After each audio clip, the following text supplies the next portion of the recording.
그 자라를 건드리지 마시오. 그 등에 짊어진 것은 단순한 비석이 아니라 이 마을 전체를 평온히 붙들어 두는 빗장이오. 옛날, 아주 먼 옛날에 사람의 발길이 닿기 힘든 깊은 산골짜기 너머에 하늘을 그대로 담은 듯 맑고도 깊은 호수가 하나 있었습니다.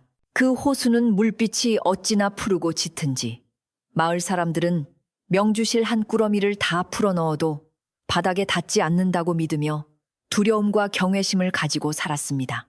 호수 주변에는 오래된 버드나무들이 머리를 풀어 헤친 듯 물가로 가지를 늘어뜨리고 있었고, 바람이 불 때마다 수면 위로 잔잔한 물결이 일어나 마치 누군가가 물밑에서 숨을 쉬는 듯한 착각을 불러일으켰습니다. 마을 노인들은 아주 오래전부터 이 호수 밑바닥에 땅을 떠받치고 있는 거대한 자라가 살고 있다는 이야기를 전설처럼 들려주곤 했습니다. 그 자라는 평범한 짐승이 아니라 등껍질 위에 무거운 비석을 지고 있어 이 마을의 땅이 흔들리지 않도록 꽉 눌러주는 수호신과 같은 존재라고 했습니다. 이 마을에서 나고 자라 평생을 호수와 함께 살아온 덕칠이라는 늙은 어부는 누구보다 이 전설을 굳게 믿는 사람이었습니다. 덕칠은 새벽마다 호수 안개가 걷히기도 전에 조그만 나룻배를 띄우고 그물을 던져 물고기를 잡으며 생계를 이어갔지만 절대로 호수 한가운데 깊은 곳으로는 배를 몰지 않는 것을 철칙으로 삼았습니다. 그는 물고기를 많이 잡는 날이면 호수 신령님께 감사의 절을 올렸고, 비바람이 몰아쳐 빈 배로 돌아오는 날에도 결코 불평하는 법이 없었습니다. 그의 주름진 얼굴은 호수의 물결처럼 깊게 패여 있었고, 거친 손마디는 그가 얼마나 오랜 세월 동안 노를 저으며 물과 씨름했는지를 보여주는 훈장과도 같았습니다. 덕칠은 마을 사람들에게 항상 호수를 공경하고 물속의 것들을 함부로 대하지 말라고 입버릇처럼 이야기하곤 했습니다. 그러던 어느 해 마을에 새로운 원님이 부임해 오면서 평화롭던 마을의 공기가 조금씩 바뀌기 시작했습니다. 새로 온 원님은 백성을 돌보는 일보다는 자신의 벼슬을 높이고 재물을 모으는 데에만 혈안이 되어 있는 탐욕스러운 인물이었습니다. 그는 관아에 도착하자마자 곳간을 열어 재물을 확인하고 마을 사람들에게 더 많은 세금을 거두어 드리라고 호통을 쳤으며 매일 밤 기름진 음식과 좋은 술을 차려놓고 연회를 즐겼습니다. 원님의 거만한 웃음소리가 관아 담장을 넘어 호숫가까지 들려올 때면 덕칠은 혀를 차며 호수의 물이 노여워하지 않을까 걱정스러운 눈빛으로 수면을 바라보곤 했습니다. 원님은 한양의 고관대작들에게 잘 보이기 위해 진귀한 물건이나 맛있는 음식을 찾아 바치는 일에 몰두하고 있었습니다. 어느 날 원님은 한양에서 귀한 손님들이 내려온다는 소식을 듣고 그들을 극진히 대접하여 자신의 출세길을 열어보리라 마음먹었습니다. 그는 관아의 이방과 하인들을 불러 모아놓고 천하 어디에서도 맛볼 수 없는 특별한 요리를 내놓아야 한다며 닥달하기 시작했습니다. 산의 진미는 이미 흔한 것이니 사람들의 눈을 휘둥그레지게 만들고 먹으면 기운이 펄펄 솟는 신비한 영약을 구해오라는 불호령이 떨어졌습니다. 이방과 아전들은 원님의 성화에 못 이겨 마을 곳곳을 뒤지며 진귀한 식재료를 수소문했지만 첩첩산중인 시골 마을에서 원님의 눈높이를 맞출 만한 것을 찾기란 쉬운 일이 아니었습니다. 그러던 중 눈치 빠른 아전 하나가 마을 노인들이 쉬쉬하며 이야기하던 호수 밑자라 전설을 떠올리고는 원님에게 넌지시 그 이야기를 전했습니다. 아전의 이야기를 들은 원님의 눈이 번쩍 뜨이며 탐욕스러운 빛을 내뿜기 시작했습니다. 등에 비석을 지고 있는 거대한 자라라니 그것이야말로 천년을 산 영물이요. 그 고기를 먹으면 불로 장생할지도 모른다는 헛된 욕심이 원님의 머릿속을 가득 채웠습니다. 원님은 당장 마을의 어부들을 모조리 잡아들이라고 명령했고 덕칠을 포함한 어부들은 영문도 모른 채 관아마당에 무릎을 꿇게 되었습니다. 원님은 거만한 자세로 마루에 걸터 앉아 어부들을 내려다보며 호수 깊은 곳에 그물을 던져 그 거대한 자라를 잡아 올리라고 으름장을 놓았습니다. 어부들은 사색이 되어 서로의 얼굴만 쳐다볼 뿐 감히 대답을 하지 못했고 관아마당에는 숨막히는 침묵만이 감돌았습니다. 덕칠은 떨리는 목소리를 가다듬고 용기를 내어 앞으로 나서서 머리를 조아리며 원님에게 간곡히 아뢰었습니다. 사또 나으리 그 자라는 단순한 짐승이 아니었고 이 마을의 지기를 누르고 있는 영물이라 절대 건드려서는 안 된다고 말입니다. 덕칠은 옛날부터 전해 내려오는 이야기를 하며 만약 그 자라를 물 밖으로 꺼내면 마을에 큰 재앙이 닥칠 것이라고 눈물로 호소했습니다. 호수는 그저 물이 고인 곳이 아니라 땅의 기운이 모이는 곳이며 자라는 그 기운을 다스리는 주인이니 제발 그물만은 거두어 달라고 빌었습니다. 그러나 덕칠의 진심 어린 경고는 탐욕의 눈이 먼 원님의 귀에는 그저 게으른 어부의 핑계로만 들릴 뿐이었습니다. 원님은 덕칠의 말이 끝나기도 전에 불같이 화를 내며 곤장을 치라고 소리쳤습니다. 감히 관의 명령을 거역하고 미신을 들먹이며 요설을 퍼뜨린다는 죄목이었습니다. 늙은 덕칠은 관아 형틀에 묶여 매질을 당하면서도 비명 대신 호수를 걱정하는 신음을 흘렸고 이를 지켜보던 다른 어부들은 두려움에 떨며 원님의 명령을 따를 수밖에 없었습니다. 원님은 만약 내일 아침까지 그 자라를 잡아오지 못하면 마을의 어부들을 모두 옥에 가두고 큰 벌을 내리겠다고 엄포를 놓았습니다. 결국 어부들은 덕칠을 부축하여 관아를 빠져나왔지만 그들의 발걸음은 도살장으로 끌려가는 소처럼 무겁기만 했습니다. 해질녘 호숫가에 모인 어부들은 깊은 한숨을 내쉬며 굵은 밧줄과 튼튼한 그물을 준비하기 시작했습니다.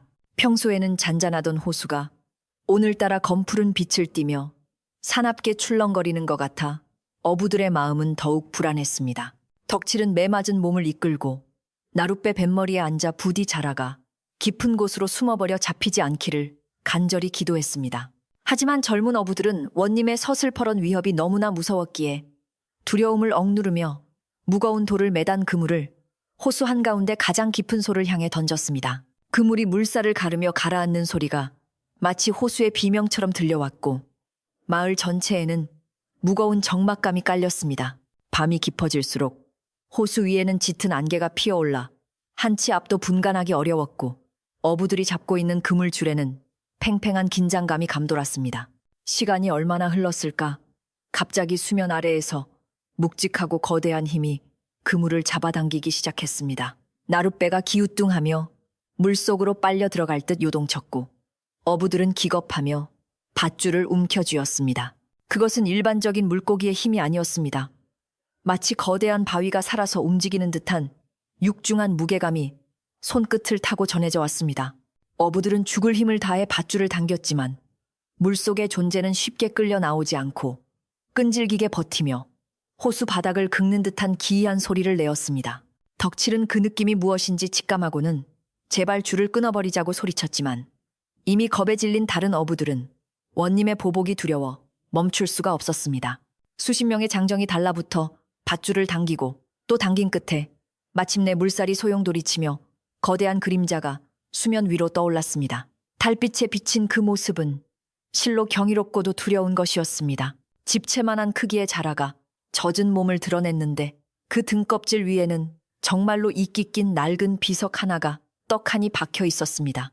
비석에는 알 수 없는 문자들이 빼곡히 적혀 있었고 자라의 눈은 천년의 세월을 담은 듯 깊고 슬픈 빛을 띠고 있었습니다.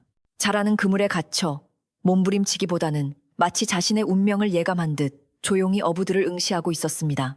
그 거대한 몸집이 배 위로 끌어올려지자 배가 침몰할 듯이 삐걱거렸고 호수의 물은 순식간에 흙탕물처럼 탁해지며 불길한 거품을 내뿜었습니다. 덕칠은 자라의 등 뒤에 박힌 비석을 보며 다리가 풀려 주저앉고 말았습니다. 그 비석은 단순히 얹혀 있는 것이 아니라 자라의 살과 뼈에 깊이 뿌리 박혀 있어 자라와 한 몸이나 다름없었습니다. 그것은 누군가가 억지로 떼어낼 수 있는 것이 아니었고 자라가 움직일 때마다 비석이 무겁게 땅을 누르는 듯한 압박감이 느껴졌습니다. 어부들은 공포에 질려 아무 말도 하지 못한 채 거대한 자라를 밧줄로 꽁꽁 묶어 육지로 끌고 나왔습니다. 자라가 물 밖으로 나오자마자 땅이 미세하게 웅웅거리며 울리는 소리가 들렸지만 사람들은 그것이 바람 소리라고 애써 믿으려 했습니다. 자라를 수레에 싣는 데만 마을 장정 20명이 달라붙어야 했고 수레바퀴는 무게를 이기지 못하고 비명을 질렀습니다. 덕칠은 수레 뒤를 따르며 자라에게 용서를 빌고 또 빌었습니다. 자신이 막지 못해 미안하다고, 인간의 욕심이 죄를 짓는다고 중얼거리며 눈물을 흘렸습니다. 호수는 주인을 잃은 슬픔 때문인지 더욱 거세게 출렁이며 둑을 때리기 시작했습니다. 관아 마당에 자라가 도착하자 잠자리에 들려던 원님은 버선발로 뛰쳐나와 그 광경을 보고 입을 다물지 못했습니다. 자신이 생각했던 것보다 훨씬 크고 신비로운 자라의 모습에 원님은 공포보다는 환희를 느꼈습니다. 그는 자라 등 위의 비석을 어루만지며 이것이야말로 자신이 큰 벼슬을 할 징조라며 껄껄 웃었습니다. 원님은 당장 내일 점심 연회에 이 자라를 잡아 요리를 내놓으라고 명령하고 자라가 도망가지 못하도록 굵은 쇠사슬로 묶어 관아마당 한가운데에 두게 했습니다. 관아의 하인들은 두려움에 떨며 자라 근처에 얼씬도 하지 못했지만 원님은 승리감에 도취되어 술잔을 기울였습니다. 그날 밤 덕칠은 집으로 돌아가지 못하고 관아 담장 밖을 서성였습니다. 관아 안쪽 마당에 묶여있는 자라가 걱정되어서이기도 했지만 무엇보다 발밑에서 느껴지는 불길한 진동 때문이었습니다. 땅이 마치 숨을 헐떡이는 것처럼 미세하게 오르락내리락하는 느낌이 들었고 마을의 개들은 허공을 향해 이유 없이 짖어댔습니다. 밤하늘에는 별 하나 보이지 않고 먹구름이 낮게 깔려 금방이라도 억수 같은 비를 쏟아부을 듯한 기세였습니다. 덕칠은 마을 어귀에 오래된 당산나무 아래에서 향을 피우고 부디 이 재앙이 조용히 지나가기를 원님이 마음을 바꿔 자라를 다시 풀어주기를 간절히 빌고 또 빌었습니다. 한편 관아마당에 묶인 자라는 눈을 감은 채 꼼짝도 하지 않았습니다. 등 위의 비석이 달빛도 없는 어둠 속에서 희미하게 푸른 빛을 내는 듯 보였지만 술에 취한 경비병들은 그것을 보지 못하고 꾸벅꾸벅 졸고 있었습니다. 자라의 거친 숨소리가 들릴 때마다 관아의 기둥들이 삐걱거리는 소리를 내며 화답했고 주춧돌 밑에 흙들이 조금씩 부서져 내리고 있었습니다. 원님은 꿈속에서 자신이 정승판서가 되어 임금님 앞에 나아가는 꿈을 꾸며 흐뭇한 미소를 짓고 있었지만 그 시각 관아의 우물물은 소리 없이 넘쳐 흘러 마당을 적시기 시작했습니다. 새벽이 다가올 무렵 덕칠은 더 이상 가만히 있을 수 없어 마을의 촌장과 원로들을 찾아다니며 문을 두드렸습니다. 날이 밝으면 원님이 자라를 죽일 것이고 그러면 돌이킬 수 없는 일이 벌어질 것이라고 알리기 위해서였습니다. 잠에서 깬 마을 어르신들은 덕칠의 다급한 목소리에 혀를 차며 걱정했지만 서슬퍼런 원님의 권력 앞에 감히 누가 나서서 직언을 할 수 있겠냐며 한숨만 내쉬었습니다. 덕칠은 답답한 마음에 가슴을 치며 자라가 죽으면 이 마을도 끝장이라며 소리쳤습니다. 그의 외침은 새벽의 차가운 공기 속에 메아리쳤지만 닫힌 대문들은 쉽게 열리지 않았습니다. 마침내 동이 트기 시작하고 관아에서는 손님 맞을 준비로 분주한 소리가 들려왔습니다. 부엌에서는 솥을 걸고 장작을 패는 소리가 요란했고 하인들은 마당을 쓸고 자리를 펴느라 정신이 없었습니다. 원님은 화려한 비단 옷으로 갈아입고 의기양양하게 마루로 나와 자라를 살펴보았습니다. 밤새 이슬을 맞은 자라의 등껍질은 더욱 윤기가 흘렀고 등 위의 비석은 아침 햇살을 받아 기이한 위엄을 뽐내고 있었습니다. 원님은 도축을 맡은 백정에게 날이 시퍼런 칼을 건네주며 손님들이 도착하기 전에 깨끗하게 손질해 놓으라고 차가운 명령을 내렸습니다. 백정은 칼을 받아들었지만 손이 덜덜 떨려 제대로 킴 수가 없었습니다. 아무리 짐승을 잡는 천한 일을 하는 백정이라 해도 영물을 알아보는 눈은 가지고 있었습니다. 자라의 눈과 마주친 백정은 등골이 서늘해짐을 느꼈고 자라가 마치 사람처럼 자신을 쳐다보고 있다는 생각에 뒷걸음질을 쳤습니다. 하지만 옆에서 지켜보던 원님의 호통 소리에 화들짝 놀라 다시 칼을 고쳐 쥐고 자라의 목을 겨누었습니다. 관아 밖에서는 덕칠과 몇몇 마을 사람들이 모여들어 발을 동동 구르며 안타까워하고 있었지만 굳게 닫힌 관아 문은 그들의 출입을 허락하지 않았습니다. 바로 그때 맑았던 하늘에서 갑자기 쿵 하는 소리와 함께 마른 벼락이 관아 뒤편 산등성이에 떨어졌습니다. 사람들은 깜짝 놀라 웅성거렸고 나무 위 까치들이 떼를 지어 날아올라 어디론가 도망치듯 사라졌습니다. 이것은 분명한 징조였습니다. 하늘이 노하고 땅이 경고하는 신호였지만 원님은 그저 날씨가 변덕을 부리는 것이라며 대수롭지 않게 여겼습니다. 그는 오히려 백정에게 빨리 일을 처리하지 않으면 네 목을 먼저 치겠다며 재촉했습니다. 백정은 눈을 질끈 감고 칼을 높이 쳐들었고 덕칠은 담장 밖에서 그 소리를 듣고 바닥에 엎드려 통곡했습니다. 관아 마당의 흙바닥에서는 물기가 스며 나와 질척거리기 시작했고 기둥을 감싸고 있던 종이들이 습기를 머금고 눅눅해졌습니다. 하지만 잔치 준비에 바쁜 사람들은 발밑이 젖어드는 것조차 눈치채지 못했습니다. 탐욕이 불러온 재앙이 바로 코앞까지 다가와 입을 벌리고 있었지만 원님의 욕심은 그 모든 경고를 가리고 눈과 귀를 멀게 만들었습니다. 호수의 주인인 거대한 자라는 칼날 아래에서도 미동도 하지 않은 채 그저 무겁게 닫혀있는 땅의 문을 지키고 있는 듯 했습니다. 이제 곧 그 문이 열리면 어떤 일이 벌어질지 오직 자라와 덕칠만이 알고 있는 듯 했습니다. 비석을 짊어진 자라의 운명이 경각에 달린 순간 마을의 공기는 팽팽하게 당겨진 활시위처럼 긴장감으로 가득 찼습니다. 멀리서 한양에서 내려온 고관들의 행렬이 들어오는 나팔 소리가 들려왔고 원님은 입가에 회심의 미소를 지으며 대문을 향해 걸어갔습니다. 그의 뒤로 백정의 칼날이 번뜩이며 내려올 준비를 마쳤고 관아의 운명은 풍전등화와 같았습니다. 한양에서 내려온 고관 대작들의 행렬이 요란한 나팔 소리와 함께 마을 어귀에 들어서자 조용하던 산골 마을은 마치 개미집을 쑤셔놓은 듯 소란스러워졌습니다. 비단 옷을 입고 말을 탄 손님들이 줄지어 들어오고 그 뒤를 따르는 하인들과 짐꾼들의 행렬이 꼬리를 물고 이어지니 마을 사람들은 평생 처음 보는 구경거리에 눈이 휘둥그레지면서도 한편으로는 알 수 없는 불안감에 휩싸였습니다. 마을의 좁은 길은 사람들로 북적거렸지만 하늘은 여전히 잿빛 구름으로 뒤덮여 있었고 공기 중에는 습기를 머금은 무거운 바람이 불어와 사람들의 옷자락을 눅눅하게 적셨습니다. 원님은 관아 대문 앞까지 마중을 나가 허리를 굽히며 손님들을 맞이했고 그의 얼굴에는 이제 곧 자신의 앞길이 탄탄대로가 될 것이라는 기대감과 흥분으로 붉은 홍조가 피어올랐습니다. 손님들은 관아마당 한가운데 묶여있는 거대한 자라를 보고는 탄성을 지르며 그 기이한 모습에 입을 다물지 못했습니다. 손님들은 자라의 등 위에 박힌 비석을 신기한 듯 들여다보며 이것이 진짜 돌인지 아니면 자라의 뼈가 자라나서 생긴 것인지 서로 내기를 걸며 웃음을 터뜨렸습니다. 그들은 자라가 내뿜는 영험한 기운이나 슬픈 눈빛 따위에는 전혀 관심이 없었고 오로지 이 거대한 짐승이 식탁 위에 올랐을 때 어떤 맛을 낼지 그리고 이것을 먹고 나면 얼마나 큰 기력을 얻게 될지에 대해서만 떠들어댔습니다. 원님은 손님들의 반응에 우쭐해하며 이 자라는 천년을 묵은 영물로 호수 깊은 곳에서 건져 올린 것이라며 침이 마르도록 자랑을 늘어놓았습니다. 그는 이 자라 고기를 먹으면 흰머리가 검어지고 빠진 이가 다시 난다는 등 확인되지 않은 말들을 꾸며대며 손님들의 식욕을 돋우는 데에만 열을 올렸습니다. 관아마당은 손님들의 웃음소리와 풍악소리로 가득 찼지만 그 밑바닥에는 질척한 진흙이 밟힐 때마다 찝찝한 소리를 내며 불길한 징조를 알리고 있었습니다. 그 시각 부엌 뒤편에서는 백정이 식은땀을 흘리며 자라를 잡을 준비를 하고 있었지만 손에 쥔 칼이 자꾸만 미끄러워 애를 먹고 있었습니다.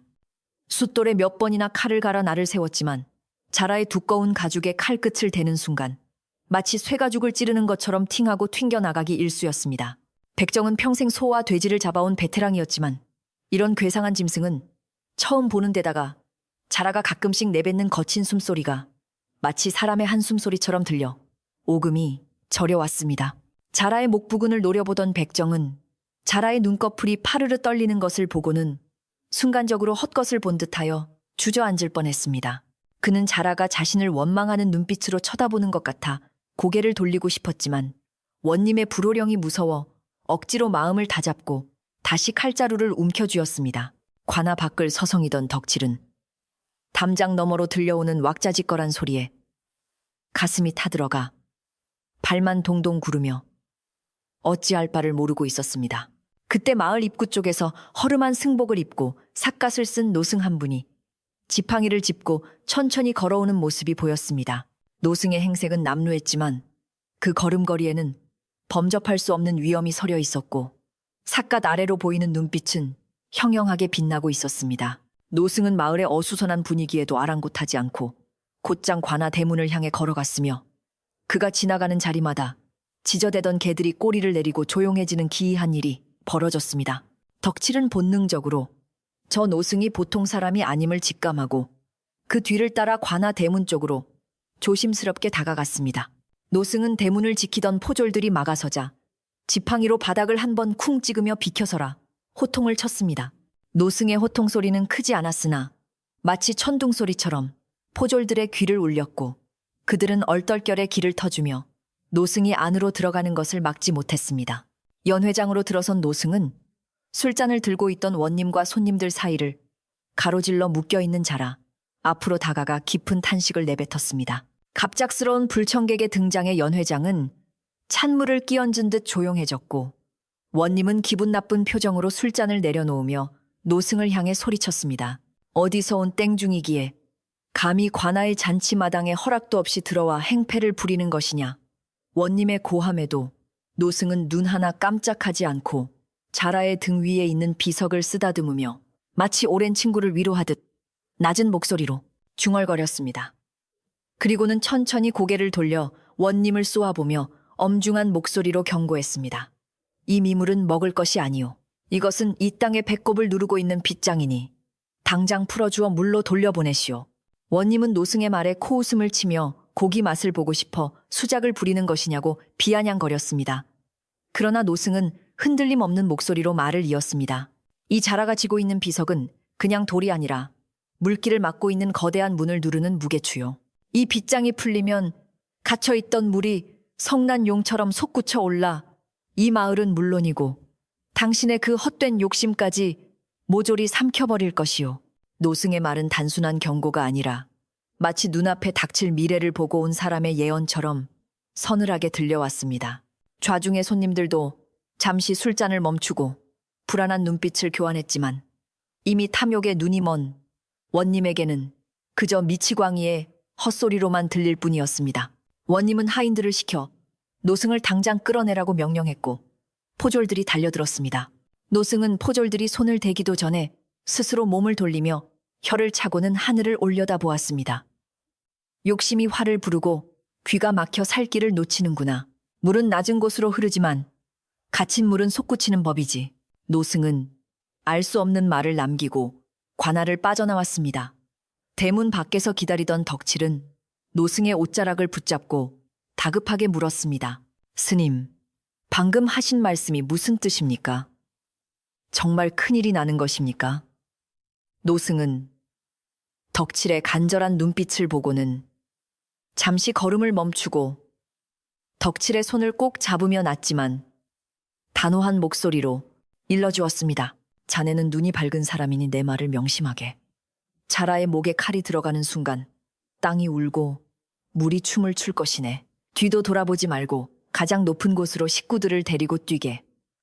시간이 없네. 덕칠은 노승의 말을 듣자마자 등골이 오싹해짐을 느꼈습니다. 그는 노승에게 감사의 절을 올릴 새도 없이 마을 안으로 뛰어들어가며 목청껏 소리치기 시작했습니다. 피난 가시오. 다들 짐을 싸서 산으로 올라가시오. 원님이 자라를 잡으면 물난리가 납니다. 덕칠의 외침은 고요하던 마을의 골목골목을 누비며 퍼져나갔습니다. 밭일을 하던 아낙네들과 담배를 피우던 노인들이 덕칠의 미친 듯한 고함 소리에 놀라 밖으로 나왔습니다. 평소 점잖고 신중하던 덕칠이 저토록 사색이 되어 소리치고 다니니 사람들은 뭔가 심상치 않은 일이 벌어질 것 같다는 불안감에 술렁이기 시작했습니다. 그러나 개 중에는 원님의 잔치에서 떡고물이라도 떨어질까 기대하던 사람들도 있어 덕칠을 비웃으며 미신에 빠져 정신이 나갔다고 손가락질을 하기도 했습니다. 하지만 마을 곳곳에서는 이미 기이한 징조들이 나타나고 있었습니다. 마을 공동우물에서는 물이 평소보다 높게 차오르더니 급기야 밖으로 넘쳐 흐르기 시작했고 맑았던 물빛이 흙탕물처럼 누렇게 변해 있었습니다. 마당에 풀어놓은 닭들은 쾌 위로 올라가 내려올 생각을 하지 않았고 쥐떼들이 하수구에서 기어나와 산 쪽으로 줄지어 도망가는 모습이 목격되었습니다. 덕칠은 자신의 아내와 아이들을 먼저 챙겨 산비탈에 있는 밭으로 올려보내고 다시 마을로 내려와 거동이 불편한 독거노인들을 찾아다니며 등에 업고 뛰었습니다. 그의 이마에는 굵은 땀방울이 비오듯 흘러내렸고 숨이 턱끝까지 차올랐지만 한 사람이라도 더 살려야 한다는 생각에 멈출 수가 없었습니다. 한편 관아 안에서는 원님이 노승 때문에 잡친 흥을 다시 돋우기 위해 더욱 크게 풍악을 울리라 명했습니다. 그는 백정에게 다가가 왜 아직도 자라를 잡지 못했느냐며 만약 당장 자라의 목을 치지 않으면 내 목을 먼저 베겠다고 으름장을 놓았습니다. 공포에 질린 백정은 더 이상 물러설 곳이 없음을 깨닫고 부엌에서 가장 크고 무거운 도끼를 가져왔습니다. 자라의 목이 움츠러들어 칼로는 도저히 벨 수 없었기에 도끼로 등껍질과 목 사이를 내리찍어 숨을 끊을 작정이었습니다. 손님들은 백정이 도끼를 들고 나오자 흥미진진하다는 듯 박수를 치며 환호했고 그들의 얼굴에는 잔인한 호기심이 번들거렸습니다. 백정은 도끼를 머리 위로 높이 치켜들었고 그 순간 자라가 감고 있던 눈을 번쩍 뜨며 관아 마당이 떠나가라 괴상한 울음소리를 내었습니다. 그 소리는 짐승의 울음이라기보다는 마치 땅 밑바닥에서 바위가 갈라지는 듯한 굉음에 가까웠습니다. 관아의 기와 지붕이 들썩거릴 정도의 진동이 느껴졌지만 술에 취한 사람들은 그것이 자라의 마지막 발악이라 생각하며 깔깔거렸습니다. 원님은 어서 내리치라고 고함을 질렀고 백정은 눈을 질끈 감고 도끼를 힘껏 내리찍었습니다. 깡 하는 둔탁한 금소금과 함께 도끼날이 자라의 등껍질 끝부분을 강타했고 비석이 미세하게 흔들리며 우지끈하는 소리가 났습니다. 그 순간 관아마당의 땅바닥이 물결처럼 출렁거리더니 탁자 위에 놓여있던 술병과 그릇들이 와르르 쏟아져 내렸습니다. 사람들은 중심을 잃고 비틀거렸고 웃고 떠들던 소리는 순식간에 비명으로 바뀌었습니다. 하지만 원님은 탁자를 붙잡고 버티며 이것은 그저 지진이 잠깐 스쳐 지나가는 것이니 놀라지 말라고 소리쳤습니다. 그는 끝까지 자신의 잔치를 망치고 싶지 않았고 이 자라 요리를 맛보지 못하면 평생 후회할 것이라는 집착에 사로잡혀 있었습니다. 원님은 넘어진 백정을 발로 차며 다시 일어나 마무리하라고 독촉했지만 백정은 이미 겁에 질려 도끼를 버리고 뒷걸음질 치고 있었습니다. 관아방 마을은 이미 아수라장이 되어가고 있었습니다. 땅에서 물이 배어나오는 속도가 점점 빨라져 길가에 서 있던 사람들의 발목까지 물이 차오르기 시작했습니다. 덕질은 마지막으로 마을 회관에 있던 아이들을 데리고 언덕 위로 뛰면서 뒤를 돌아보았습니다. 관아의 높은 담장 밑부분이 젖은 흙처럼 허물어지기 시작하는 것이 보였습니다. 하늘은 이제 완전히 검은색으로 변해 낮인지 밤인지 분간할 수 없었고 멀리 호수 쪽에서는 거대한 물기둥 같은 것이 솟아오르는 듯한 검은 형체가 보였습니다. 바람이 멈추고 세상의 모든 소리가 빨려 들어간 듯한 기묘한 정막이 찾아왔습니다. 이 정막은 폭풍이 몰아치기 직전의 고요함이었습니다. 관아마당에 갈라진 땅틈 사이로 쉬익하는 소리와 함께 뜨거운 김이 뿜어져 나오기 시작했고 자라의 등 위에 있던 비석이 서서히 한쪽으로 기울어지는 모습이 보였습니다. 원님과 손님들은 그제야 사태의 심각성을 깨닫고 웅성거렸지만 밖으로 나가기에는 이미 늦어버린 듯 관아의 대문이 뒤틀려 열리지 않았습니다. 덕칠은 언덕 위에서 숨을 헐떡이며 그 광경을 지켜보았고 그의 곁에 모인 마을 사람들은 두려움에 떨며 서로의 손을 꼭 잡았습니다. 노승의 예언대로 물이 춤을 추기 시작할 준비를 마친 것입니다. 그때 백정이 도망치며 떨어뜨린 도끼가 진동으로 인해 자라의 비석 밑동을 톡하고 건드렸습니다. 이미 금이가 있던 비석은 그 작은 충격을 견디지 못하고 쿵 소리를 내며 자라의 등에서 완전히 분리되어 바닥으로 떨어졌습니다. 그와 동시에 땅 밑에서 짐승의 포효와도 같은 웅장한 소리가 터져 나왔고 자라가 묶여있던 자리를 중심으로 땅이 쩍 갈라지며 시커먼 물줄기가 하늘 높이 치솟았습니다. 그것은 마치 돼지가 오랫동안 참아왔던 숨을 한꺼번에 토해내는 것과 같았습니다. 관아마당 한가운데서 솟구쳐 오른 물줄기는 마치 오랫동안 갇혀있던 용이 승천하는 듯한 기세로 하늘을 찔렀고 그 거대한 힘에 밀려 주변에 있던 사람들은 낙엽처럼 힘없이 나뒹굴었습니다. 땅이 쩍 갈라진 틈 사이로 뿜어져 나오는 물은 맑고 투명한 호수물이 아니라 시커먼 진흙과 섞인 탕류였으며 그 냄새 또한 비릿하고 매캐하여 사람들의 숨통을 조여왔습니다. 순식간에 관아마당은 무릎까지 물이 차올랐고 화려하게 차려입은 고관대작들의 비단 옷은 흙탕물에 젖어 볼품없이 늘어졌으며 그들의 얼굴에는 거만함 대신 죽음의 공포가 서리기 시작했습니다. 잔치상은 뒤집혀 산의 진미가 똥물에 둥둥 떠다녔고 흥겨운 가락을 연주하던 악공들은 악기를 버리고 살기 위해 높은 곳으로 기어 올라가는 아비규환의 상황이 펼쳐졌습니다. 이것은 단순한 물난리가 아니라 땅의 기운을 누르고 있던 빗장이 풀리면서 대지가 스스로 무너져 내리는 재앙의 시작이었습니다. 원님은 물벼락을 맞아 갓이 벗겨지고 상투가 풀어 헤쳐진 꼴이 되었음에도 불구하고 여전히 사태 파악을 하지 못한 채 고래고래 소리를 지르며 하인들을 닥달했습니다. 그는 이 물을 당장 퍼내라고, 감히 내 잔치를 망친 놈들을 모조리 잡아들이라고, 헛된 명령을 남발했지만 이미 공포에 질린 하인들의 귀에는 아무것도 들리지 않았습니다. 원님은 자신이 공들여 준비한 승진의 기회가 눈앞에서 물거품이 되어가는 것을 참을 수 없어 솟구치는 물줄기를 향해 주먹질을 해대며 저주를 퍼부었습니다. 그의 탐욕은 물보다 깊고 질겨서 발밑이 무너져 내리는 순간에도 자신의 안위보다는 잃어버릴 재물과 권력을 먼저 생각하게 만들었습니다.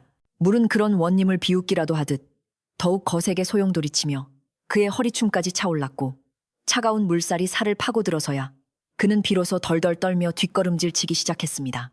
한편 비석이 떨어져 나간 자라는 물을 만나자 마치 물 만난 고기처럼 생기를 되찾았으나 도망치려 하지 않고 가만히 물속에 잠겨 그 혼란스러운 광경을 지켜보고 있었습니다. 자라의 몸집은 물속에서 더욱 거대해 보였고 비석이 있던 자리는 붉게 상기되어 있었으나 그 눈빛만은 고요하고도 서늘하게 원님을 응시하고 있었습니다.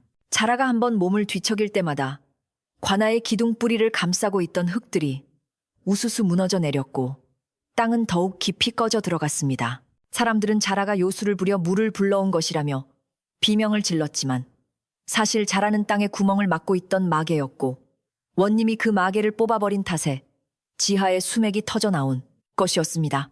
이제 자라는 더 이상 인간의 포로가 아니라 이 재앙을 심판하는 집행관처럼 물 위를 유유히 떠다니며 인간들의 추악한 몸부림을 굽어보고 있었습니다. 언덕 위로 대피한 덕칠과 마을 사람들은 발 아래에서 벌어지는 참상을 보며 말을 잇지 못하고 입을 벌린 채 얼어붙어 있었습니다.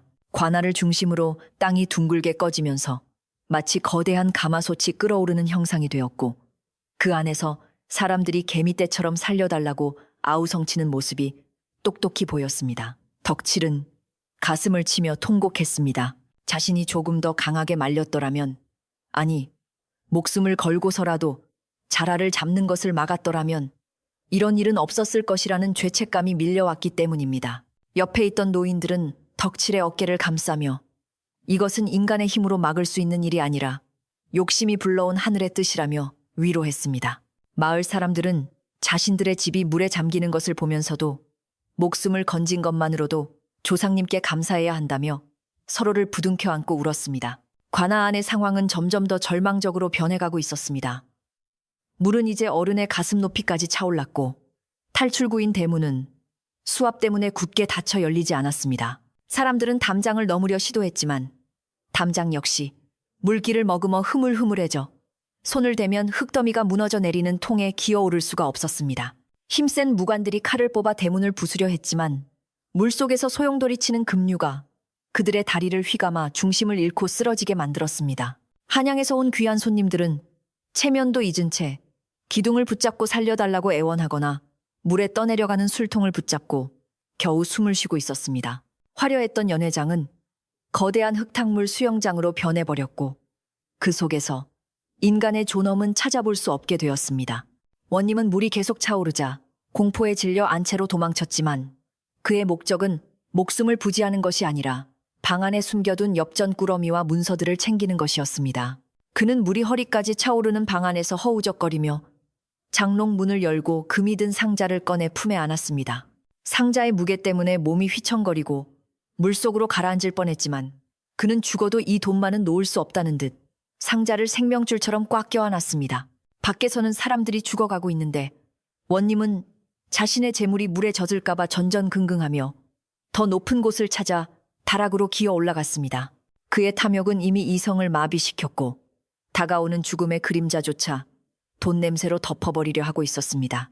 관아의 마당은 이제 소용돌이의 중심이 되어 모든 것을 빨아들일 기세로 회오리 치고 있었습니다. 둥둥 떠다니던 가구들과 집기들이 소용돌이 속으로 빨려 들어가며 콰지직 부서지는 소리가 났고 그 소리는 사람들의 비명과 섞여 지옥의 교향곡처럼 들렸습니다. 덕칠은 언덕에서 그 모습을 보며 혹시라도 살아남은 사람이 떠내려오지 않을까 눈을 씻고 찾아보았지만 거센 물살은 아무것도 밖으로 내보내지 않으려는 듯 안으로만 더 깊은 땅속으로만 모든 것을 끌어당기고 있었습니다. 마치 땅이 입을 벌려 그 위에 있던 모든 죄악을 삼키려 하는 것 같았습니다. 비는 내리지 않았지만 하늘은 더욱 어두워져 대낮임에도 불구하고 밤처럼 캄캄했고 가끔씩 치는 번개만이 참혹한 현장을 번쩍이며 비춰주었습니다. 노승이 말했던 땅을 누르는 무게라는 말이 덕칠의 머릿속을 맴돌았습니다. 자라등 위의 비석은 단순히 무거운 돌이 아니라 이 마을의 집안이 꺼지지 않도록 균형을 잡아주는 추였던 것입니다. 그 추가 사라지자 땅은 중심을 잃고 물렁해졌으며 지하수는 억눌려 있던 분노를 터뜨리며 지상으로 솟구친 것이었습니다. 덕칠은 자연의 이치를 거스른 대가가 얼마나 혹독한지 뼈저리게 느꼈습니다. 그는 옆에 있는 아이들의 눈을 가려주며 부디 이 끔찍한 광경이 아이들의 기억에 남지 않기를 바랐습니다. 하지만 아이들은 손가락 사이로 물에 잠기는 마을을 보며 두려움에 떨었고 그 공포는 평생 잊히지 않을 교훈으로 새겨지고 있었습니다. 다락으로 피신한 원님은 좁은 창문을 통해 밖을 내다보고는 쏘스라치게 놀랐습니다. 자신이 서 있는 안채 건물이 마치 배처럼 물 위에 둥둥 떠 있는 듯한 느낌을 받았기 때문입니다. 실제로 관아 건물들은 지반이 약해지면서 기둥째 뽑혀 기울어지기 시작했고 서서히 물속으로 가라앉고 있었습니다. 원님은 돈 상자를 안고 어쩔 줄 몰라 하며 이방 어디 있느냐 라고 소리쳤지만 이방은 이미 물살에 휩쓸려 어디론가 사라진 뒤였습니다. 원님은 그제야 자신이 철저히 혼자가 되었음을 깨달았습니다. 돈도 명예도 권력도 지금 이 순간에는 아무런 도움이 되지 않는 무용지물일 뿐이었습니다. 차라리 저 무거운 돈 상자를 버리고 지붕 위로 올라갔더라면 살 길이 보였을지도 모르지만 그는 끝내 욕심의 무게를 내려놓지 못했습니다. 물은 이제 안채의 처마 밑까지 차올랐고 방 안으로 물이 쏟아져 들어오기 시작했습니다. 원님은 다락방 천장을 머리로 들이받아 기와를 뚫고 지붕 위로 올라가려 발버둥 쳤습니다. 기와장 몇 개가 깨지며 빛이 들어오자 원님은 돈 상자를 먼저 지붕 위로 밀어 올리고 자신도 낑낑대며 기어 올라갔습니다. 지붕 위는 좁고 미끄러웠으며 빗물과 이끼 때문에 서 있기도 힘들었습니다. 그는 지붕 용마루에 걸터 앉아 숨을 몰아쉬며 주위를 둘러보았습니다. 관아 전체가 거대한 호수 한가운데에 떠있는 섬처럼 변해 있었고 자신이 있던 세상은 온통 흙탕물로 뒤덮여 있었습니다. 저 멀리 언덕 위에 모여있는 마을 사람들의 모습이 개미처럼 작게 보였고 그들과 자신 사이에는 넘을 수 없는 죽음의 강이 흐르고 있었습니다. 그때 물속에서 검은 그림자가 원님이 있는 지붕 쪽으로 스르르 다가왔습니다. 바로 거대한 자라였습니다. 자라는 물 위로 머리만 살짝 내밀고 원님을 올려다보았습니다. 원님은 자라를 보자마자 기겁을 하며 저리 가란 말이다 라고 소리치며 신고 있던 신발을 벗어 던졌습니다. 하지만 자라는 미동도 하지 않고 그저 슬프고도 연민 어린 눈으로 원님을 바라볼 뿐이었습니다. 마치 네가 자초한 일이니 누구를 원망하겠느냐 라고 말하는 듯 했습니다. 원님은 자라의 눈빛을 견딜 수가 없어 고개를 돌렸지만 어디를 둘러봐도 물 뿐이었습니다. 물은 계속해서 차올라 지붕을 조금씩 갉아먹고 있었고 원님이 앉아있는 공간은 점점 좁아지고 있었습니다. 관아의 다른 건물들은 이미 지붕만 남기고 물속으로 사라졌습니다. 지붕 위에 매달려 있던 몇몇 하인들과 손님들도 힘이 빠져 하나둘씩 물속으로 미끄러져 들어갔고 그들의 비명소리는 물소리에 묻혀 사라졌습니다. 덕칠은 그 모습을 보며 안타까움에 발을 굴렀습니다. 밧줄이라도 던져주고 싶었지만 거리가 너무 멀었고 물살이 너무 거세어 배를 띄울 수도 없었습니다. 그저 자연의 심판이 끝나기만을 기다리는 것 외에는 인간이 할 수 있는 일은 아무것도 없었습니다. 마을의 노인들은 땅바닥에 엎드려 비나이다 용왕님 노여움을 푸시옵소서라며 기도를 올리기 시작했고 그 소리는 빗소리와 섞여 구슬프게 울려 퍼졌습니다. 원님이 앉아있는 안채 지붕도 이제 한계에 다다랐습니다. 기둥이 썩고 흙이 무너지면서 건물이 우지끈 소리를 내며 한쪽으로 크게 기울었습니다. 원님은 비명을 지르며 돈 상자를 꽉 끌어안았지만 기운 지붕에서 미끄러지는 것을 막을 수는 없었습니다. 그는 손톱이 빠지도록 기와를 긁어대며 버티려 했지만 무거운 돈 상자가 오히려 그를 아래로 끌어당기는 족쇄가 되었습니다. 이 돈이 내 목숨값이다. 안 돼. 라고 절규했지만 중력은 냉정했습니다. 원님은 결국 중심을 잃고 돈 상자와 함께 시커먼 물속으로 풍덩 빠지고 말았습니다. 물보라가 크게 일었고 잠시 후 돈 상자만이 부력에 의해 둥둥 떠올랐지만 원님의 모습은 다시는 보이지 않았습니다.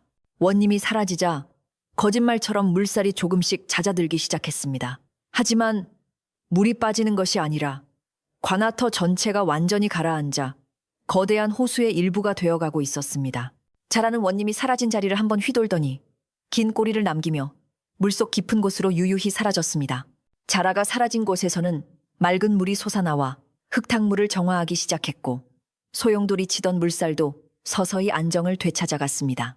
언덕 위에서 이를 지켜보던 사람들은 그제야 긴 숨을 내쉬며 공포에 떨던 몸을 서로에게 기대었습니다.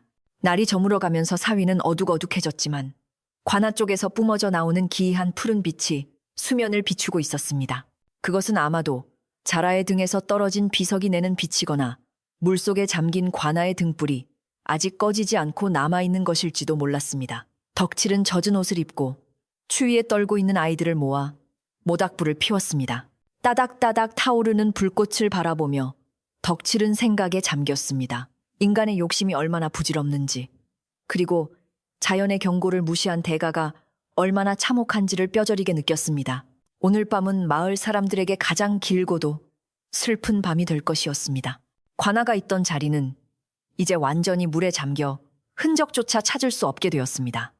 대신 그 자리에는 원래 있던 호수보다 훨씬 더 넓고 깊은 새로운 호수가 생겨났습니다. 마을 사람들은 잃어버린 집과 가족을 생각하며 눈물을 흘렸지만 한편으로는 자신들이 살아남았다는 사실에 안도했습니다. 덕칠은 호수를 바라보며 나지막이 중얼거렸습니다.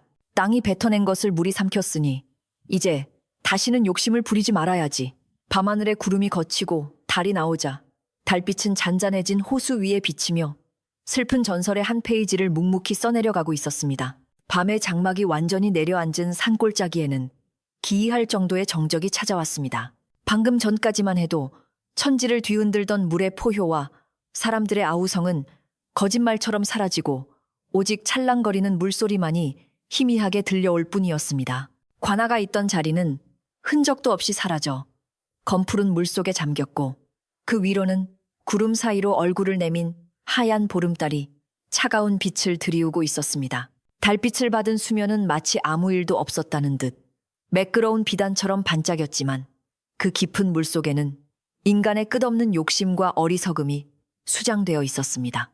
언덕 위에 모여있던 덕칠과 마을 사람들은 넋을 잃고 그 광경을 바라보며 이것이 꿈인지 생시인지 분간하기 어려워 서로의 얼굴만 멍하니 쳐다보았습니다. 한참의 침묵을 깬 것은 덕칠의 차분하고도 묵직한 목소리였습니다. 그는 젖은 옷을 입고 떨고 있는 아이들을 자신의 품으로 끌어당기며 이제 물의 화가 가라앉았으니 다들 정신을 차려야 한다고 말했습니다. 덕칠의 말에 사람들은 그제야 긴 숨을 토해내며 자신들이 살아남았다는 사실을 실감하기 시작했습니다. 누군가는 다리에 힘이 풀려 주저앉았고 누군가는 곁에 있는 가족을 껴안고 흐느끼기 시작했습니다. 하지만 그것은 슬픔의 눈물이 아니라 거대한 재앙 속에서 목숨을 건졌다는 안도감의 눈물이었습니다.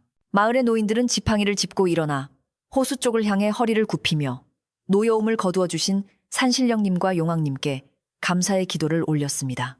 덕칠은 사람들을 독려하여 추위를 녹일 불을 피우기로 했습니다. 다행히 언덕 위에는 마른 나뭇가지들이 널려 있었고 밭을 지키기 위해 지어놓은 원두막에는 불을 붙일 부싯돌과 마른 집단이 있었습니다. 장정들이 움직여 나무를 해오고 안악들은 주변에 돌을 모아 화덕을 만들었습니다. 탁탁 타오르는 모닥불 소리가 적막한 밤 공기를 가르며 울려 퍼지자 사람들의 얼어붙은 마음에도 조금씩 온기가 돌기 시작했습니다. 불꽃은 어둠을 몰아내고 사람들의 겁에 질린 얼굴을 붉게 비추었으며 타닥타닥 튀는 불똥은 마치 밤하늘의 별처럼 흩날려 올라갔습니다. 사람들은 불주위로 둥글게 모여 앉아 젖은 옷과 신발을 말리며 서로의 안부를 묻고 상처를 보듬어 주었습니다. 불이 활활 타오르자 배고픔이 몰려오기 시작했습니다. 사람들은 급하게 대피하느라 제대로 된 식량을 챙기지 못했지만 주머니 속에 있던 찐 감자나 옥수수 혹은 밭에서 갓 캐낸 고구마 등을 꺼내어 모닥불 속에 던져 넣었습니다. 비록 화려한 진수성찬은 아니었지만 모두가 둘러앉아 나누어 먹는 그 소박한 음식은 그 어떤 산의 진미보다도 귀하고 맛있는 것이었습니다. 덕칠은 잘 구워진 감자를 호호 불어가며 제일 먼저 아이들과 노인들에게 나누어 주었고 사람들은 뜨거운 감자를 손에 쥐고 호호 불며 먹으면서 비로소 입가에 희미한 미소를 띠기 시작했습니다. 따뜻한 음식이 뱃속으로 들어가자 긴장이 풀리며 나른한 피로가 몰려왔지만 아무도 잠을 청하려 하지 않았습니다. 오늘 밤은 서로의 곁을 지켜주어야 한다는 것을 본능적으로 알고 있었기 때문입니다. 어느 정도 허기를 채우고 몸을 녹이자 사람들은 조심스럽게 방금 겪은 일에 대해 이야기하기 시작했습니다. 마을의 촌장 어른은 긴 담뱃대에 불을 붙이며 자신이 어릴 적 할아버지에게 들었던 이야기를 꺼냈습니다. 옛날부터 우리 마을 터가 물 위에 떠 있는 형국이라 그 기운을 누르기 위해 하늘이 내려준 자라가 땅 밑을 받치고 있었다는 이야기였습니다. 사람들은 그제야 그 전설이 헛소문이 아니었음을 뼈저리게 깨닫고 고개를 끄덕였습니다. 원님이 그 자라를 억지로 잡아 올리고 등에 박힌 비석마저 깨뜨렸으니 땅을 누르던 무게가 사라져 물이 솟구친 것은 당연한 이치였습니다. 사람들은 자연의 섭리를 거스르면 어떤 벌을 받게 되는지 그 무서운 교훈을 가슴 깊이 새기게 되었다며 혀를 찼습니다. 덕칠은 조용히 불꽃을 바라보며 낮에 만났던 노승의 말을 떠올렸습니다. 욕심이 화를 부르고 귀가 막혀 살 길을 놓친다던 그 말씀이 하나도 틀린 것이 없었습니다. 원님은 자신의 영달을 위해 마을의 수호신을 해치려 했고 그 결과 자신의 목숨뿐만 아니라 관아 전체를 물속에 잠기게 만들었습니다. 하지만 덕칠은 원님을 원망하거나 비난하는 말을 입 밖으로 내지 않았습니다. 이미 그는 물속으로 사라졌고 자연은 그 죄를 엄중하게 물었기 때문입니다. 덕칠은 그저 살아남은 사람들이 앞으로 어떻게 살아가야 할지를 걱정했습니다. 집을 잃은 사람들도 있었고 농사 지을 땅이 물에 잠긴 사람들도 있었지만 덕칠은 우리가 서로 돕고 의지한다면 다시 일어설 수 있을 것이라고 사람들을 다독였습니다. 밤이 깊어가면서 호수 쪽에서 불어오는 바람은 점점 더 차가워졌지만 모닥불 주위의 열기는 식을 줄 몰랐습니다. 사람들은 서로의 어깨를 맞대고 체온을 나누며 오늘 밤 겪은 공포를 이겨내고 있었습니다. 개중에는 원님의 잔치에서 일하다가 가까스로 도망쳐 나온 하인들도 있었는데 그들은 아직도 공포에 질려 덜덜 떨고 있었습니다. 마을 사람들은 그들을 타박하기는커녕 따뜻한 자리를 내어주고 등을 토닥이며 위로해 주었습니다. 자네들이 무슨 죄가 있겠나 시키는 대로 했을 뿐이지 산 사람은 살아야 하지 않겠나. 투박하지만 진심 어린 위로의 말들이 오고 갔고 그 말들은 상처 입은 마음을 어루만지는 약이 되었습니다. 신분의 귀천도 빈부의 격차도 이 불 앞에서는 아무런 의미가 없었습니다. 그때 유난히 귀가 밝은 한 청년이 호수 쪽을 가리키며 소리쳤습니다. 저기 좀 보세요. 물 위에 뭔가 떠다니고 있습니다. 사람들의 시선이 일제히 호수 쪽으로 쏠렸습니다. 달빛을 받아 반짝이는 물결 위로 관아의 나무 기둥이나 가구 부스러기들이 둥둥 떠다니는 가운데 기이하게도 밝은 빛을 내는 무언가가 천천히 물살을 가르며 움직이고 있었습니다. 자세히 보니 그것은 낮에 보았던 그 거대한 자라였습니다. 자라는 물 위로 등껍질을 살짝 드러낸 채 마치 마을 사람들의 안위를 확인하려는 듯 언덕 가까이로 헤엄쳐 오고 있었습니다. 사람들은 숨을 죽이고 그 신비로운 광경을 지켜보았고 두려움보다는 경외심이 앞서 저절로 고개를 숙였습니다. 자라는 언덕 아래 물가에서 잠시 멈추어 서서 긴 목을 빼고 모닥불이 피어오르는 쪽을 오랫동안 응시했습니다. 그 눈빛은 낮에 보았던 슬픔과 분노가 사라지고 다시금 평온하고 깊은 호수의 눈으로 돌아와 있었습니다. 덕칠은 자리에서 일어나 물가를 향해 천천히 걸어 내려갔습니다. 위험하다며 말리는 사람들도 있었지만 덕칠은 자라가 자신들을 해치러 온 것이 아님을 확신하고 있었습니다. 물가에 다다른 덕칠은 무릎을 꿇고 자라를 향해 큰 절을 올렸습니다. 미안합니다. 정말 미안합니다. 인간의 어리석음을 용서해 주십시오. 덕칠의 목소리는 떨렸지만 진심이 담겨 있었고 그 모습을 본 마을 사람들도 하나둘씩 일어나 자라를 향해 고개를 숙였습니다. 자라는 마치 덕칠의 마음을 알아들은 듯 고개를 한번 끄덕이고는 다시 몸을 돌려 호수 깊은 곳으로 유유히 사라졌습니다. 자라가 사라진 자리에는 잔잔한 파문만이 남아 달빛에 부서지고 있었습니다.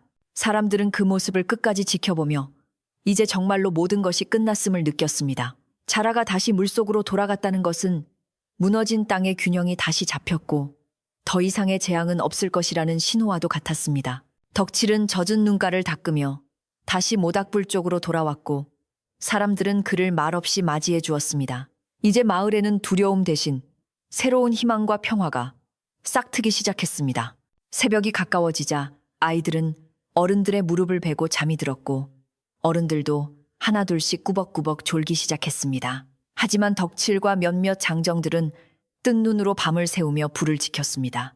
그들은 장작을 더 넣으며 불길을 살렸고 혹시 모를 짐승들의 접근을 막기 위해 돌아가며 보초를 섰습니다. 타오르는 불꽃 속에서 그들은 무너진 마을을 어떻게 다시 일으켜 세울지 조용히 의논했습니다. 관아터는 물에 잠겼지만 산비탈에 있는 밭과 집들은 무사했기에 다시 시작할 기반은 남아 있었습니다. 그들은 욕심을 버리고 자연에 순응하며 소박하게 살아가는 것이야말로 가장 큰 행복임을 이번 일을 통해 뼈저리게 배웠습니다. 밤하늘의 별들은 유난히 총총하게 빛나고 있었고 숲속에서는 풀벌레 소리가 다시 들려오기 시작했습니다. 자연은 인간이 벌인 소동에도 아랑곳하지 않고 자신의 질서를 회복하고 있었습니다. 덕칠은 하늘을 올려다보며 내일 아침 해가 뜨면 새로운 하루가 시작될 것이라고 생각했습니다. 비록 많은 것을 잃었지만 가장 소중한 목숨과 이웃, 그리고 깨달음을 얻었기에 그들은 결코 절망하지 않았습니다. 잿더미 속에서도 새싹이 돋아나듯 마을 사람들의 마음속에도 다시 살아갈 용기가 피어오르고 있었습니다. 시간이 흘러 동쪽 하늘이 붉게 물들기 시작했습니다. 어둠이 걷히고 여명이 밝아오자 눈앞에 펼쳐진 풍경은 어제와는 사뭇 달랐습니다. 흉물스러운 관아 건물들이 사라진 자리에는 맑고 넓은 호수가 들어서 있었고 아침 안개가 피어오르는 수면은 신비로운 분위기를 자아내고 있었습니다. 물에 잠기지 않은 높은 지대의 나무들은 싱그러운 초록빛을 뽐내며 아침 이슬을 머금고 있었고 새들은 가지 위에서 지저귀며 새로운 아침을 노래했습니다. 밤새 공포에 떨었던 사람들도 아침 햇살을 받으며 하나둘씩 눈을 떴고 눈앞에 펼쳐진 평화로운 광경에 감탄하며 안도의 한숨을 내쉬었습니다. 덕칠은 사람들을 깨워 간단히 요기를 하게 한 뒤 마을을 재건할 계획을 세웠습니다. 먼저 흩어진 가재 도구를 수습하고 임시 거처를 마련하는 것이 급선무였습니다. 젊은이들은 힘을 모아 무너진 담벼락을 보수하고 안악들은 솥을 걸어 죽을 끓이기로 했습니다. 누구 하나 불평하는 사람 없이 모두가 내일처럼 나서서 서로를 도왔습니다. 어제의 비극이 오히려 마을 사람들을 하나로 묶어주는 계기가 된 것입니다. 그들은 이제 더 이상 원님의 눈치를 보지 않아도 되었고 부당한 세금에 시달리지 않아도 되었습니다. 비록 가진 것은 없어도 마음만은 그 어느 때보다 가볍고 자유로웠습니다. 마을의 가장 어른인 촌장은 덕칠을 불러 손을 꼭 잡으며 고마움을 표시했습니다. 자네 덕분에 우리가 살았네. 자네가 아니었으면 우리 모두 물귀신이 되었을 거야. 덕칠은 손사래를 치며 겸손해했지만 사람들은 모두 덕칠을 존경의 눈빛으로 바라보았습니다. 그는 평범한 어부였지만 위기의 순간에 보여준 지혜와 용기는 그를 마을의 진정한 리더로 만들어주었습니다.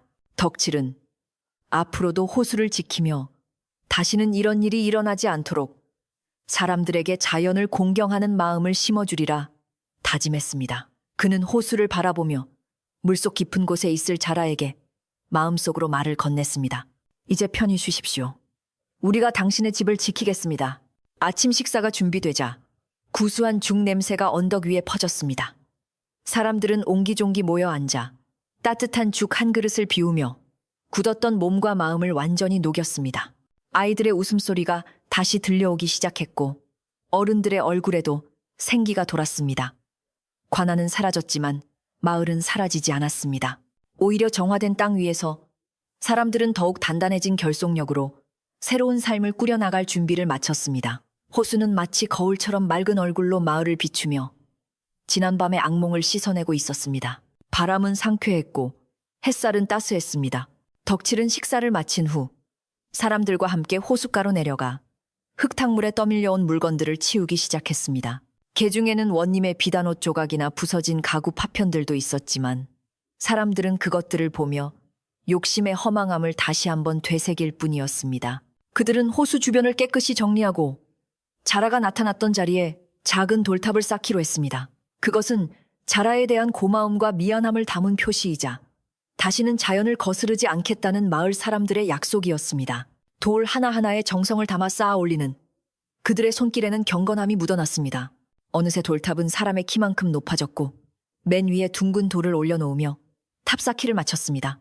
덕칠은 돌탑 앞에 맑은 정화수 한 그릇을 떠다 놓고 모두와 함께 묵념을 올렸습니다. 바람이 불어와 나뭇잎을 흔들고 지나갔지만 돌탑은 끄떡없이 서 있었습니다. 마치 마을 사람들의 굳건한 의지를 보여주는 듯 했습니다. 이제 이 마을은 자라마을이라고 불리게 될지도 모를 일이었습니다. 전설은 끝난 것이 아니라 새로운 이야기로 다시 시작되고 있었습니다. 그리고 그 중심에는 욕심을 버리고 서로를 아끼는 따뜻한 마음들이 모여 있었습니다. 이제 해는 중천에 떠올라온 세상을 환하게 비추고 있었습니다. 지난밤의 어둠과 공포는 빛 속에 녹아들어 흔적도 없이 사라졌습니다. 사람들은 다시 우니와 호미를 들고 밭으로 향했고 어부들은 남은 배를 손질하며 다시 호수로 나갈 준비를 했습니다. 삶은 계속되어야 했고 그들은 그 삶을 기꺼이 받아들였습니다. 덕칠은 호숫가에 서서 반짝이는 물결을 하염없이 바라보았습니다. 그의 눈에는 희망의 빛이 서려 있었고 입가에는 편안한 미소가 걸려 있었습니다. 호수도 그런 덕칠을 향해 잔잔한 물결로 화답하며 두 사람 사이의 묵묵한 약속을 확인시켜 주었습니다. 모든 것이 제자리로 돌아온 평화롭고 고요한 오후였습니다. 시간이 흘러 계절이 바뀌고 폭풍이 휩쓸고 지나간 마을에도 다시금 평온한 일상이 찾아왔습니다. 관아가 통째로 가라앉은 자리는 이제 호수의 가장 깊고 푸른 중심이 되어 햇살이 비치면 마치 물밑에 거대한 궁전이 잠겨 있는 듯 신비로운 빛을 내뿜었습니다. 마을 사람들은 그곳을 관아소라고 부르며 두려워하면서도 한편으로는 자신들의 욕심을 경계하는 거울로 삼아 신성하게 여겼습니다. 물난리로 무너진 담장은 이웃들이 힘을 합쳐 다시 단단하게 쌓아 올렸고 유실된 밭에는 새로운 씨앗을 뿌려 예전보다 더 푸르른 싹을 틔워냈습니다. 비록 으리으리하던 기와집 관아는 사라졌지만 옹기종기 모여있는 초가집들 사이로 피어오르는 밥 짓는 연기는 그 어느 때보다 따스하고 정겨워 보였습니다. 사람들의 얼굴에는 탐욕스러운 원님 아래서 살대의 그늘이 사라지고 소박하지만 당당한 생기가 돌기 시작했습니다. 덕칠은 이제 마을에서 없어서는 안 될 존경받는 어른이 되었습니다.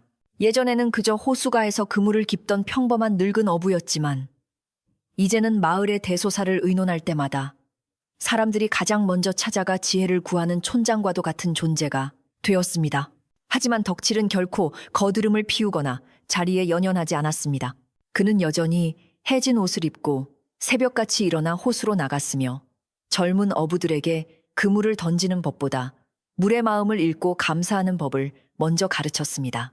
덕칠은 항상 물은 우리가 필요한 만큼만 내어주니 더 바라지 말고 주시는 대로 감사히 받자라고 입버릇처럼 말했고 마을 사람들은 그 말을 가슴 깊이 새기며 실천했습니다. 덕칠의 겸손한 태도는 마을 전체에 은은한 향기처럼 퍼져나갔습니다. 어느 맑은 날 오후 마을 사람들은 호숫가 넓은 공터에 모여 조촐하지만 정성스러운 마을 잔치를 열기로 했습니다. 이것은 원님이 벌였던 사치스럽고 시끄러운 연회가 아니라 마을을 지켜준 호수 신령님과 자라에게 감사를 표하고 이웃 간의 정을 나누기 위한 자리였습니다. 아낙네들은 며칠 전부터 산에서 뜯어온 고사리와 도라지를 다듬고 장독대에 묻어두었던 묵은 김치를 꺼내어 씻으며 음식 준비에 분주했습니다. 남자들은 호수에서 갓 잡은 싱싱한 민물고기들을 손질하여 커다란 가마솥에 넣고 끓일 준비를 했고 아이들은 떡매를 칠 때마다 옆에서 콩고물을 주워 먹으며 까르르 웃음을 터뜨렸습니다. 마을 전체가 고소한 기름 냄새와 구수한 국 끓는 냄새로 가득 찼고 지나가던 바람조차 그 맛있는 냄새에 취해 잠시 머물다 가는 듯 했습니다. 해가 뉘엿뉘엿 서산으로 넘어가고 하늘이 붉게 물들 무렵 마을 사람들은 멍석을 깔아놓은 마당에 둘러앉았습니다. 상 위에는 화려한 산의 진미는 없었지만 뽀얀 김이 모락모락 나는 흰 쌀밥과 얼큰하게 끓여낸 매운탕 그리고 갖가지 나물 반찬들이 풍성하게 차려졌습니다. 덕칠은 가장 상석에 앉아 막걸리 한 사발을 높이 들어 올리며 먼저 호수 쪽을 향해 술을 조금 부어 고수례를 했습니다. 이 술은 땅을 바치고 있는 자라님과 우리를 품어주는 호수님께 먼저 드립니다. 부디 우리 마을이 욕심 없이 탈 없이 오래오래 평안하게 하소서. 덕칠의 선창에 따라 마을 사람들도 각자의 잔을 들어 호수 쪽을 향해 절을 올렸습니다. 엄숙하지만 무겁지 않은 진심이 담긴 감사의식이었습니다. 본격적인 식사가 시작되자 곳곳에서 즐거운 이야기꽃이 피어났습니다. 원님이 있을 때는 관아 앞을 지나갈 때마다 숨조차 크게 쉬지 못하고 눈치를 봐야 했지만 이제는 누구의 눈치도 볼 필요 없이 마음껏 웃고 떠들 수 있었습니다. 매운탕 국물을 한 숟가락 뜨자 얼큰하고 시원한 맛이 뱃속을 따뜻하게 데워주었고 갓 지은 쌀밥은 씹을수록 달큰한 맛이 우러나왔습니다. 사람들은 서로의 밥그릇에 반찬을 얹어주며 많이 드시게 올해 농사 짓느라 고생 많았네 라며 덕담을 주고받았습니다. 숟가락과 젓가락이 부딪히는 소리, 국물을 들이키는 소리, 아이들의 제잘거리는 소리가 어우러져 세상에서 가장 아름다운 음악을 만들어내고 있었습니다. 그 소박한 밥상 머리에서 사람들은 잊고 있었던 행복의 참맛을 다시금 깨닫고 있었습니다. 식사가 무르익어 갈 즈음 마을의 이야기꾼 할아버지가 아이들을 모아놓고 옛날 이야기를 들려주기 시작했습니다. 물론 그 이야기의 주인공은 탐욕스러운 원님과 거대한 자라에 관한 것이었습니다. 할아버지는 원님이 어떻게 욕심을 부리다 물속으로 사라졌는지 그리고 자라가 어떻게 마을을 구했는지를 실감나게 들려주었습니다. 아이들은 눈을 동그랗게 뜨고 이야기에 빠져들었고 무서운 대목에서는 서로를 끌어안으며 숨을 죽였습니다. 할아버지는 이야기를 마치며 아이들에게 당부했습니다. 너희들은 커서도 절대 욕심 부리지 말고 자연을 무서워할 줄 알아야 한다. 알겠느냐? 아이들은 고개를 끄덕이며 호수를 바라보는 눈빛에 경외심을 담았습니다. 이렇게 마을의 역사는 전설이 되어 다음 세대로 이어지고 있었습니다. 밤이 깊어지자 보름달이 호수 한가운데 떠올라 은쟁반처럼 환하게 비추었습니다. 마을 사람들은 배를 두드리며 만족스러운 표정으로 멍석 위에 누워 밤하늘의 별을 올려다보았습니다. 도시의 화려한 등불은 없었지만 쏟아질 듯 빽빽한 별들과 반딧불이의 춤사위가 그 빈자리를 채워주었습니다. 덕칠은 자리에서 일어나 조용히 호숫가로 걸어나갔습니다. 잔잔한 물결이 달빛을 받아 반짝이는 모습이 마치 수만 마리의 은빛 물고기가 튀어오르는 것 같았습니다.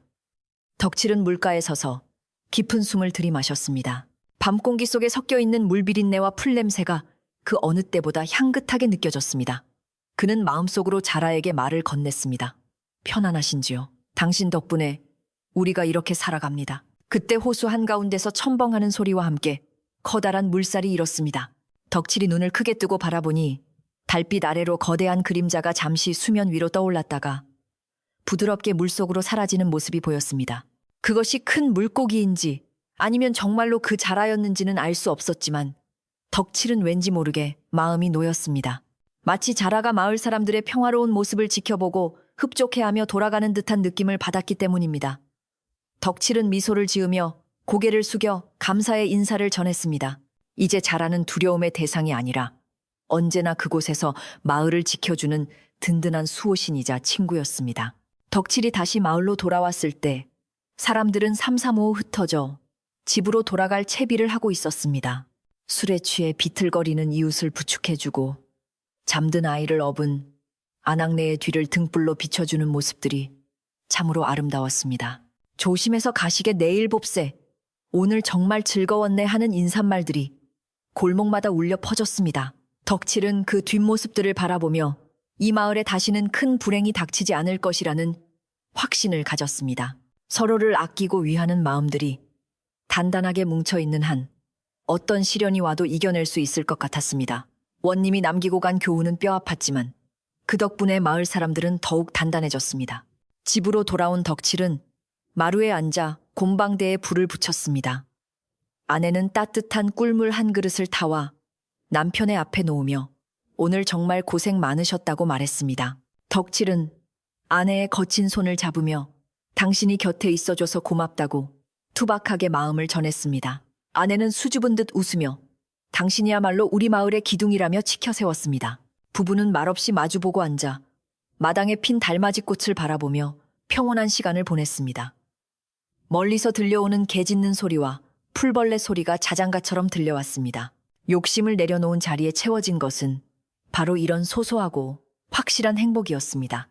방 안으로 들어온 덕칠은 이부자리를 펴고 누웠습니다. 따뜻한 온돌 바닥이 등을 지지며 하루의 피로를 풀어주었습니다. 그는 눈을 감고 오늘 하루를 되돌아보았습니다.